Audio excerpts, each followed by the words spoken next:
this computer, and then I'm just going to go back and share the screen. Right, okay, so yes, so what I was saying earlier on is we would be looking at the resources that could be specific to your child's gaps, as well as resources that we could use to extend their learning based on what we found out from the assessment. The next slide will be also moving on very quickly to, okay, now we're going to be talking about what resources are. I always like, I'm sure most of you know that I'm a teacher, so this is actually part of my fundamentals, you know, this is, I like to teach, I absolutely love to teach, so you would have to bear with me. I know that you might be aware of these things, but it's kind of, when you're building something, you'd have to start from the beginning, you have to start from the foundation, so that's why I take the time to go through this. I remember I was saying earlier on, just before we finish, I will be getting some feedback based on what you found out from your child's or your children's assessments. So I can then use that to signpost you to some resources that you could use, because it then makes more sense. It's more specific to your child. I know we will be having the one-on-one, which I am going to be sending out some dates that you could choose from, but if you have any within, I mean, I'll be giving you an idea of what dates where we could connect one-on-one, because we would be connecting twice over the period of the 8 weeks. So if you'd really want to talk to me one-on-one with regards to your specific child, that's fine, but there's an opportunity tonight where from your findings you could just share that, and then I can actually signpost you to some specific resources that you could use. So what are resources? A resource is a material or set of materials that can be used to teach or could be used to acquire the required knowledge needed to access the exams. So that's kind of basic. What is a resource? So a resource could actually just be a dictionary as well, which we will be finding out when I share the different types of resources that we would need. So it is a material or sets of material that you would need to help your child acquire the required knowledge they need to access the exams. These are specific, or these are effective tools your child would need. So everything that I'd actually suggest tonight would be something that your child would need at some point during this preparation period. Okay, so they are effective tools. They've been tried and they have been tested over the years. So they are effective tools your child would need to get ready for the exams. It can be a combination of all these different materials. So it could be study guides, it could be workbooks, it could be practice papers, it could also be online guides or online resources or online websites that have these resources. And I really like free, well, I like, if you can get something free and it's good and it's effective, why not, you know? So I would also refer you to some of the free websites that you could get information from. I mean, one of those that I'd actually referred you to last week did serve a purpose. At least you could download some papers or some questions that you could use to test or assess your children. So I will be sharing another one tonight, which honestly, absolutely amazing. I mean, when you go on it, you would be singing my praises, you know. So for us to now make a choice of which resource to use for your child, there are a number of things. There are 4 things that we'll have to put into consideration. So the first, of course, will be the subject or the topic area. So if it's maths, it could be mental maths, or it could be basic arithmetic, it could be probability. So we would obviously need to choose the resource that would be able to fix that topic area or within that subject. The second thing is that we'd have to bear in mind is those gaps. You know, my son cannot, well, find the area or the perimeter of a shape, And it could be a case that their times table skills is or needs a bit of work. So of course, we would then have to look for a resource that would help them sort out the timetable. Then they will be able to deal with area and perimeter, fractions, percentages, because of the gap has been filled using that resource. The other thing we need to bear in mind is their area of strength. So of course, if your child is fantastic in their work, they're very good with their spellings, then would have to use a resource to help them to extend that in their vocabulary. So they're very good with their basic spelling words, the spelling rules are intact, then would have to look for a resource that would help extend them in the area of strength. And the last but not the least is their learning style. This I sit on. And why I sit on this is because if your child's learning style is not put into perspective when you're making a choice of the resource to use, then we might be in a bit of trouble. If your child is a child who gets on with things, there's absolutely no reason why. I mean, you give them something to do in the workbook, they get on with it. Like my child number one that I'd always, I'd use them as examples. I remember when we were doing fractions, converting improper fractions into mixed numbers and vice versa. She was getting it mixed up, and I remember one day she said to me, "Mom, give me about 50 questions so that by the time I get through all of these 50, I will be dreaming about improper fractions and mixed numbers." So for that type of child, I'm not just going to put her on YouTube video teaching improper fractions or changing improper fractions into mixed numbers or mixed numbers into improper fractions. I'm just going to give her the worksheet or workbook because I know she's going to walk through it. Unlike my child number two, who is more of, a visual. He also likes to listen. He's an auditory learner. So I use a mixture of resources. So I'll get him to watch how to change mixed numbers into on YouTube, and then not give him 50 questions, give him 10. So that's why the learning style have to be put into perspective when we're choosing what resource to use. If you have any questions, please would answer them at the end. So please make a note of that. I forgot to say that earlier on. So that's with regards to which resource to choose. There are 4 things I'd said with regards to that we need to put into perspective: the topic area, the gaps that we found out, the strengths, and also your child's learning style. How can you figure out your child's learning style? For those of us that you've actually got access to the Members Hub. So there are actually some posts. There's a section that has been that has the different learning styles and how you can identify your child's learning style. So feel free, just go in there. You've got access to that for the next 3 months. So make use of it.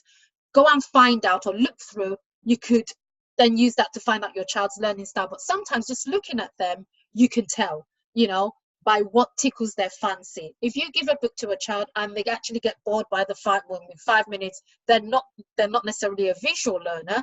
They would rather want you to tell them or talk to them about it. They're more of an auditory learner, which my son falls into that category. Mom, explain this to me.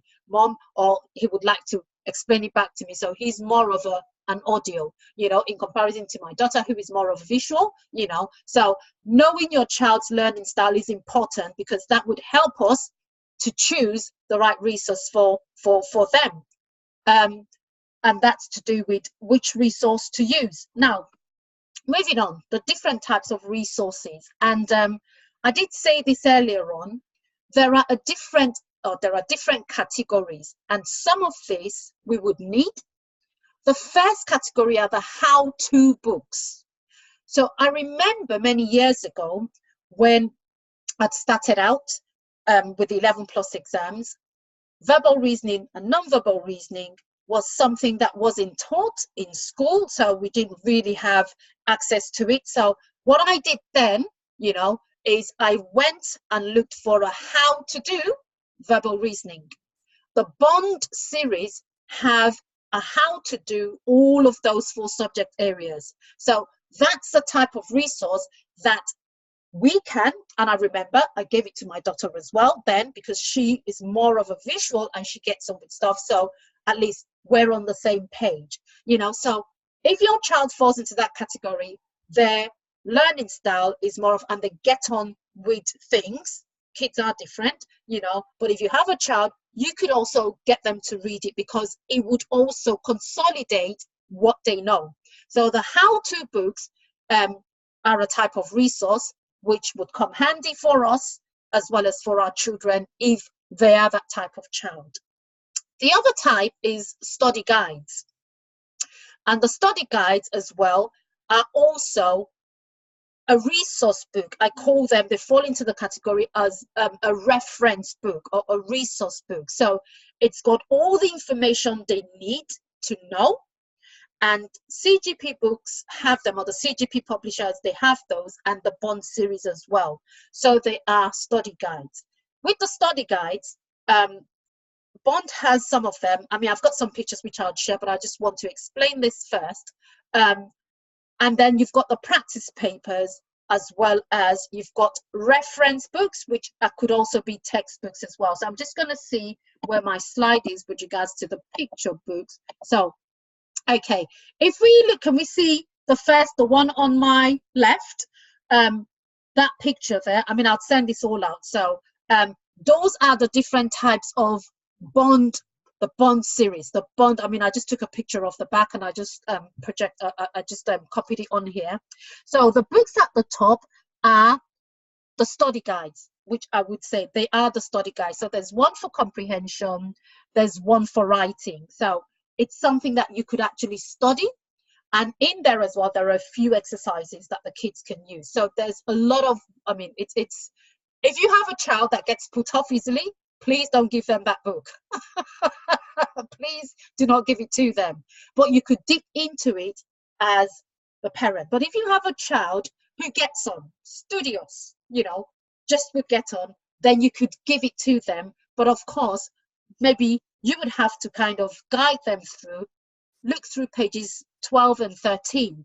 You would have a better understanding of what you need to do, or the comprehension strategies that could help you with answering questions 1 to 10. So it's a study book. The ones at the bottom are the Bond assessment papers, which are the ones that they would be using to test themselves. On the other hand, which are the CGP, so I've actually put a comparison of the two. I've put 2 of those so we could actually compare. Both of them are fantastic. I use both of them, you know, on a regular basis. But then, of course, it depends on where the child is at. The Bond books are a bit more challenging than the CGP books. But of course, with the CGP books, they go through the different sections before they actually have assessment papers or tests to do. So they serve different purposes depending on your child again. So with the CGP books, you've got the study books at the top, which are fantastic. I use them all the time. And then you've got the practice books, which are the ones that would have the different sections, as well as they would have assessment tests towards the end. So your child would have gone through all of the study bits, the sections, explanations, exercises, then they would then access the assessment test at the back. They've also got 10 minutes test, they've got targeted 10 minutes test, and then practice test at the end. So I just thought I would compare the two and use that to explain the different types of resources. So I'm going to go back to my slide. So you've got the how-to books, you've got the study guides, you've got the practice papers, and you've got the reference books or textbooks. Reference books or textbooks are similar to the type of books that we used during my time when I was in school. So it's a textbook which would explain things and then have questions. I normally call them reference books because you could keep referring back to them. Okay. Now, moving on, the other types of resources that are effective tools and we need to actually help our children during this preparation time is we need a dictionary and we need a thesaurus.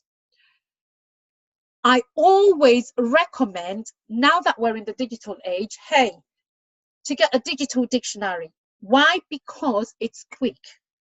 2, because your child will be happy to use them. And I believe in whatever tool would help them or they would actually be inclined to use, we need to get those resources for them. So invest into a good digital dictionary that has a thesaurus in, that has all the different types of, I mean, I have one that I can recommend, which is about £40, but honestly, it's a fantastic resource because you could use it for child A, B, C, D, you know, and it's digital. They would love it. Another type of resource or types of resources are learning aids. So the flash or index cards, these ones are plain ones which your child could use to, to record keywords, you know, words they don't know the meaning of.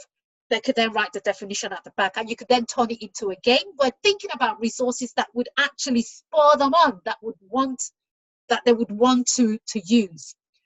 Notebooks as well, where they can actually write in definitions or formulas, something they can actually refer back to, everything in one place.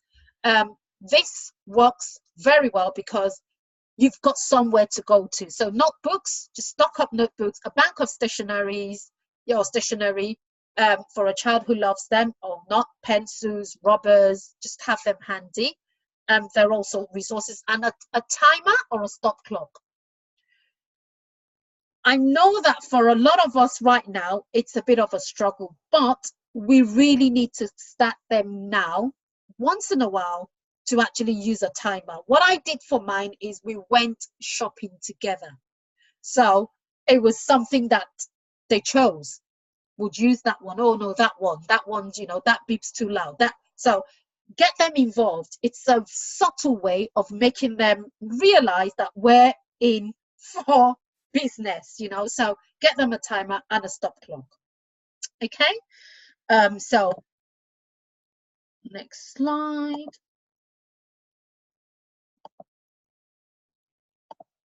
Oh. Okay, so remember I did say that we're going to look at specific examples, but before I go into that, I'm just going to ask anybody who would like to volunteer to share some of the findings. You know, it could be a gap, it could be a strength, it doesn't matter, that you found out when you got your child to go through the assessment. What was it that you found out? Please feel free. So you'd have to unmute yourself and share. Okay, I'm happy. Oh, thanks, Sabine.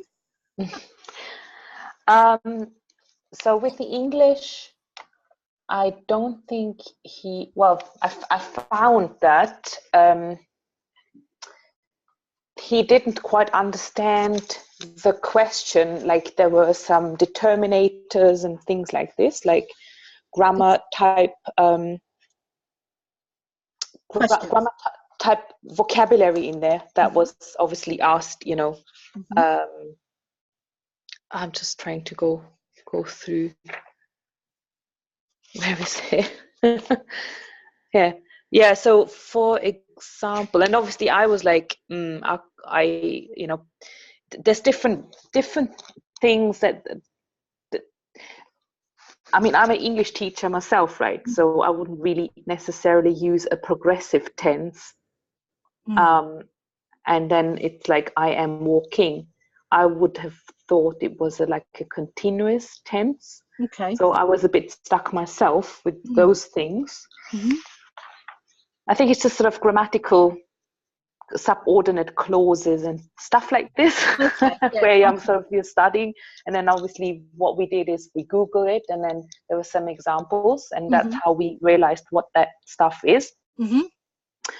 And otherwise it was pretty much a couple of spelling mistakes, you know, when he just sort of when he was writing stuff, but otherwise nothing too major. I would say. So that was on the grammar side. I know in math, it's definitely for him, it's the times tables And then obviously the fractions that's going to just follow. That's just not going to work out if he doesn't know his basic math. Not, yeah. Good. Thank you very much for sharing that, Sabine. That's absolutely fine. And also, I have one more thing I did realize in terms of his learning style. He is not a person, he's not a child that can look at like a huge paper because he gets overwhelmed. He's like, oh my gosh, do I have to do all this? Yeah. Good. So now we've identified 3 key things. Fantastic, Sabine. Because of course, if you don't know that and you obviously just chuck a paper in front of him, that won't work. You would lose him before he starts. So that's brilliant. I'm actually quite pleased that you mentioned that. I had to find that out myself with my child number 2, because he was completely different from his sister, who was my child number 1. So these are some of the reasons why I'd actually gone into researching all of this, and thank God I did, because I did realize that I'm not just going to be helping my son, I'll be helping millions of other people, you know. So thank you for that, Sabine. And why I've actually asked that is because I've actually kind of looked for some specific examples to actually target some of these areas, and I'll be talking about that in a minute. So Halimat, have you got any feedback to share? You'd have to unmute yourself first, or I can unmute you. Oh, fantastic. Thanks, Halimat. Okay. Halimat has become a superstar with Zoom now. Yeah, I have the math here, but with the English, I think I forwarded it to you. Okay. I did a bit of, I sent a video to you on Saturday. Yeah, so I'm not really sure because I'm not very good at that as well. So, but with the maths, I think the problem my year 4 had is the conversion. Okay. The unit conversion. She struggled with it. Okay, and that will be measurement, isn't it? Yeah, so measurement. Yeah, the unit conversion below. Meters, kilograms, conversion. grams, and so on and so forth. Fantastic. Yeah, we went to YouTube and there's this formula. So I want her to get used to it. So because I'm working through it with her too, because we did it for a very long time. So it's kind of, we forget some things. So we had to go through some things together on the YouTube. Okay. So that she get used to it, get the basics to be able to learn how to convert. Fantastic. But she was good with the fractions and the like rounding up to the nearest whole number. She struggled with it. Okay. Like with the place they say 7.1, she wrote 8. Okay. Then of course so she struggled. Yeah. So I just told her I told her it's 7 because that's the nearest whole number. Whole number. Yeah. Yeah. So she struggled with that part. Other places she was okay, but she was okay. Okay. And the year 3, I don't know if the year 3.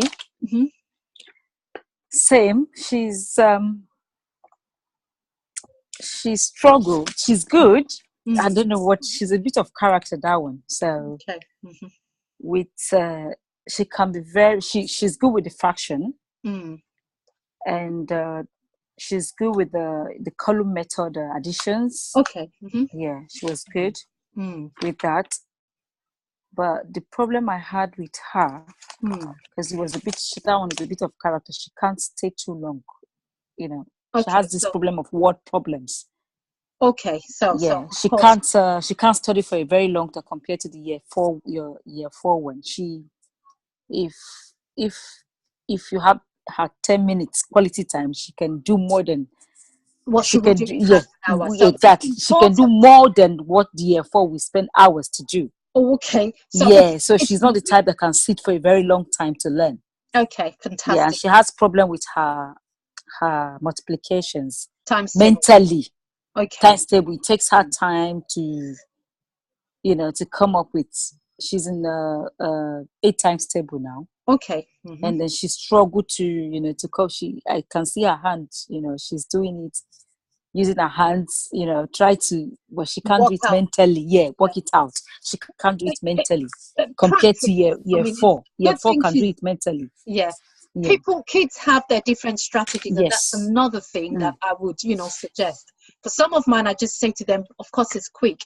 It's not about a times table test for the 11 plus exam. So if you have a strategy, so for example, with your 8 times table, which we'll be looking at during the core skills, if it's your 8 times table, if you know your 4s, you double that. If you know, so you don't have to be counting. If you know your 2s, you double that to get your 4s. So it's just giving them the strategies and the tools to help them, and it's something they can quickly do on paper. They don't have to learn, so we'll walk through that for the purpose of the 11 plus exam. So it's good that we've identified some of these key areas, and then we can actually look at specific resources to help support them. I said earlier on that I would share an online resource with you, which I found out, and it's magic.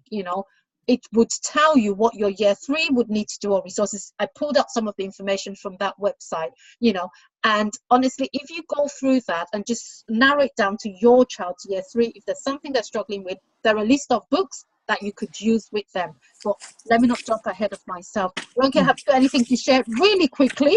I know you weren't here last week, but have you got anything to share? Did you manage to get through the assessment at all? Or, based on just one thing or two things, gaps or strengths? Ronke, you need to unmute yourself. Hi. Hi, how are you? I'm okay. I didn't go through all the assessments, but I printed off the year 3 ones. Yeah. And with Lotana, he's good with maths. He loves maths actually. But then he had problems with I think it was the main problem he had was with the conversion. Okay, as well. Okay, great. Yeah, he had problems with conversions. Okay, great, fantastic. Another thing I noticed as well was he wasn't taking his time to read the questions. Okay. But it was just I don't understand it, or he would just jump. And then when I read it out to him and ask him, then he'll answer me. He'll say, "Oh yeah." So that was the attention.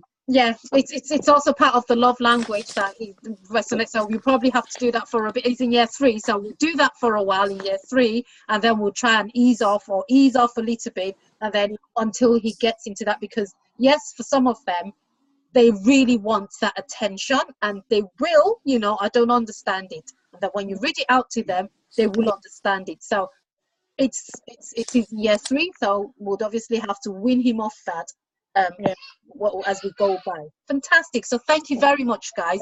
So the reason why I did ask that is because there are some specific resources that can be used, for those areas.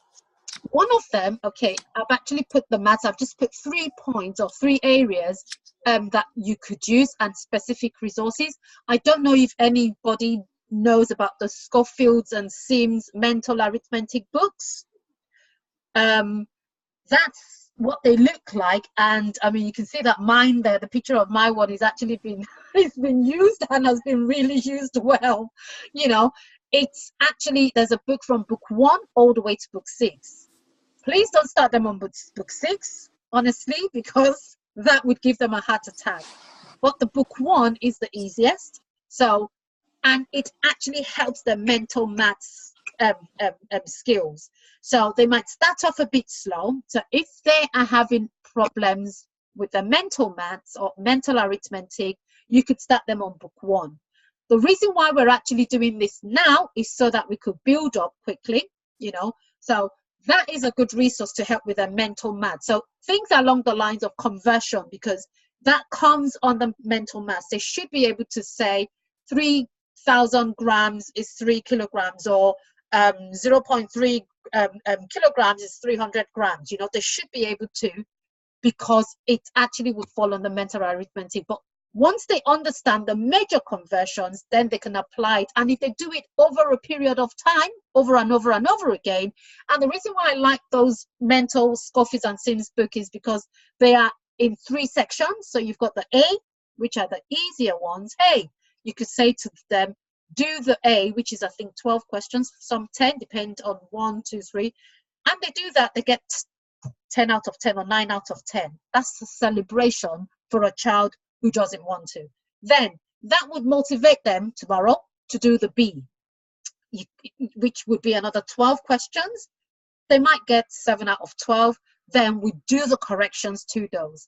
then they can do the C. The C's are the trickier ones, you know, and then once they do that, they get used to that and it becomes easier. When they do well, they'll be happy. The times they don't do well, we'll sit with them and we'll go through the corrections. So they're learning during that time. So that's a good resource, you know, for the times table, for the conversions, mental recall. They're very good. But of course, once you start off, they might be slow, but when you're consistent and you do that over a period of time, and like I said, don't expect them to sit down and do the 36 questions ABC at once. Not until they actually get into it and they enjoy doing it because they're doing well and they can see that they're doing well. Please limit it to do the section A, hey, well done. And then tomorrow, do section B, hey, you know, and then do section C afterwards, okay? Problem solving, which is now a really big, I mean, numerical reasoning is a type of problem solving. It's now a big thing for the exams, not just 11 plus exams, even GCSE maths or maths in secondary school or maths, there's a lot more problem solving. And of course, the Key Stage 2 SATs now, actually Key Stage 1 as well, have another paper where they have to problem solve. So this maths word problem book, which, I mean, there's a book 4 there, but there's a book 3, there's a book 2, there's a book 1. Be absolutely fantastic book because it would prepare them to problem solve. If your child is in year 4 and they're struggling with problem solving, would start them on with the book 3. Please do not start them on the 4. But if it's an area that they're strong or they're okay, then you could actually start them on the year. So there's I think there's a 1, 2, 3, 4, 5, and 6. So there's one for each year group. It's a very good book for problem solving. So if that's a gap, then would do a year below. For general maths, all the different areas, the CGP Maths study book and parent guide, and that's that one there for the maths. So this is just the study book. It actually would help us as well. So if we don't know how to, that would also show us how to, and then we could let them use that as well. So that's to do with maths. I know that Sabine did speak about English. For English as well, that book there for spelling, Sabine, is actually got a lot of words. That book completes graded spelling list for years 1 to 6. So every word, and it's actually for British and the World English. So every word that your child needs to know in year 1, needs to know in year 2, needs to know in year 3, they're all in there. There are a lot of words in there. So you could dip into that as well and just use it as a spelling test for your child, just to help them with their spellings, because they need to be able to spell properly to be able to access their creative writing for the exam, or even comprehension, or even the spelling aspects of the exams. So that's to do with spellings. I don't know why I started with that, but I think it was because we spotted there was a gap with the spellings. Comprehension, Schofield and Sims as well. All the bond assessment books, they have comprehension books. Vocabulary. One of the core skills that we will be looking at will be vocabulary. Exploring vocabulary, which is the second book. There's exploring and there's mastering. So I always suggest we start with exploring first. So if your child, excuse me, struggle with words, this is a fantastic resource, okay? Spellings, we've talked about spellings, and for general English as well, the study guide is also a good book. Right, I've talked about this. This is another resource that would help your child. I mean, and I've put the different ones here. They're called Tutor Masters. So very good for comprehension, very good for writing as well. It's a combined book for comprehension as well as writing. And you've got the introductory books, so we can start with those ones first. And then you can then move on to the first book. So it's called Tutor Masters. It's all on Amazon. Moving on. Okay, more resources that can help with English and maths. Like I said, we would get this sent through to us. So you've got the English skills, you've got the no-nonsense English. That's a bond series book, and I absolutely love this. Why? Because it teaches individual topics rather than the assessment papers. So the No Nonsense is a fantastic resource for English. And then you've got, I don't know why that one's, I don't know what happened. It's a mental maths book as well that you could use. They only have 15 questions. So it's not as much as the Schofields and Sims. So if your child is struggling, you could get the required age for the mental maths, and then you can get the English skills or the No Nonsense with regards to English. So those are for those that have quite a lot of gaps that you'd really need to dip into and sort that out. So online resources is, I think, the last slide. Yeah, I think it's my last slide.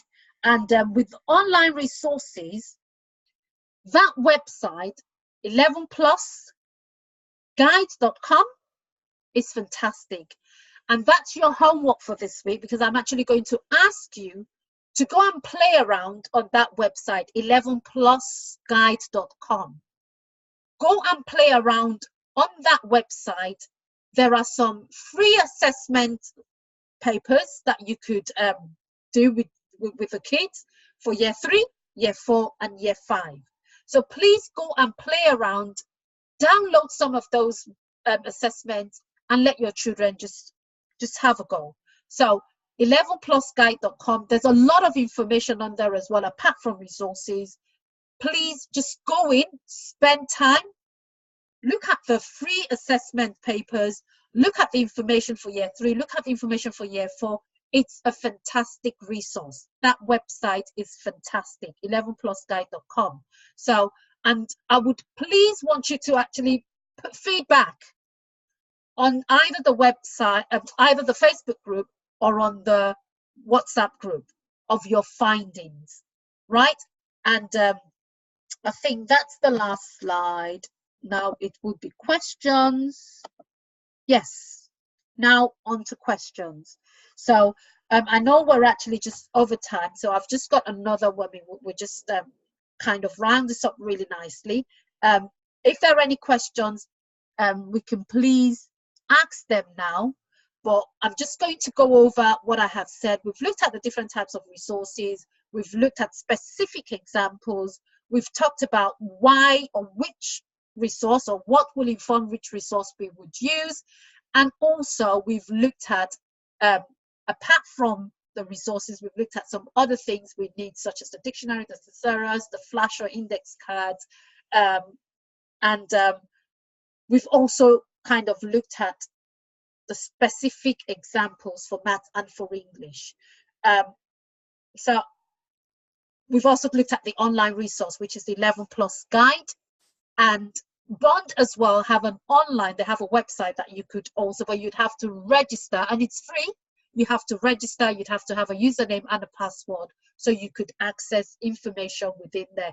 There's some paid membership as well, but you don't necessarily have to do that. So any questions before we call it a day or an evening? Any specific questions? No, Halimat? No, thank you. Ronke, no? No, thank you. Sabine, no? I know Sabine's hopping up to another. Any questions? Yeah, fine. No, I think I just have to go through. Can you send us the this PowerPoint slide through as well, please? Absolutely, yes, by all means, definitely. Yes, I will. Thank you. Yeah. So do you want the recording as well? Yes. Yes. Okay, good. Halimat, any questions? I can't hear you. You need to unmute.